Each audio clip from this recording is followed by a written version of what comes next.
Olá, famílias, olá, crianças. Vamos fazer a nossa leitura de hoje, a nossa aventura. Essa é a letra B. O som da letra B é B, B.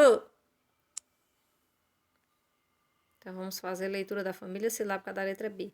B, A, ba, B, E, B, B, I, bi, B, O, bo, B, U, bu, ban, an, u, bão.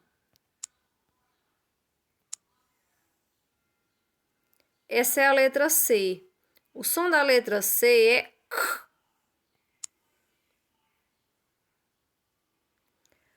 K, A, K, K, O, co, K, U, cu, K, An, U, cão.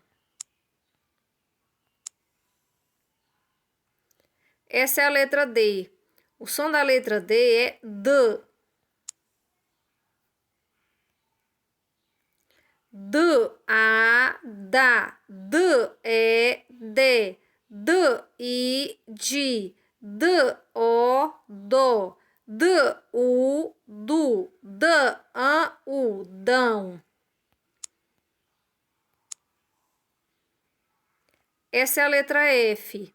O som da letra F é F.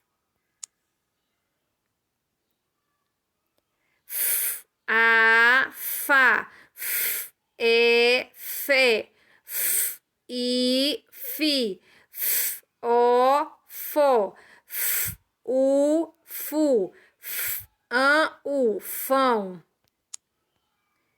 E essa é a letra da semana, que é a letra V. O som da letra V é V, que é o som do avião. V, A, vá, V, E, vé, V, I, vi, V, O, vó, V, U, vu, V, An, U, vão. Agora nós vamos ler as palavras. Não esqueçam de mostrar às crianças, tá, famílias? V, A, K, A, vaca. V, I, D, A, vida. D, A, V, I, Davi.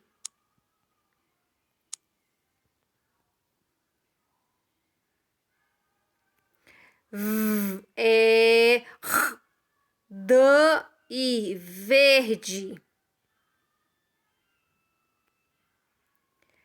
V, perdão, F, que é o som do F. F, A, V, A, fava. V, O, S, E, você. Agora, crianças, é a vez de vocês.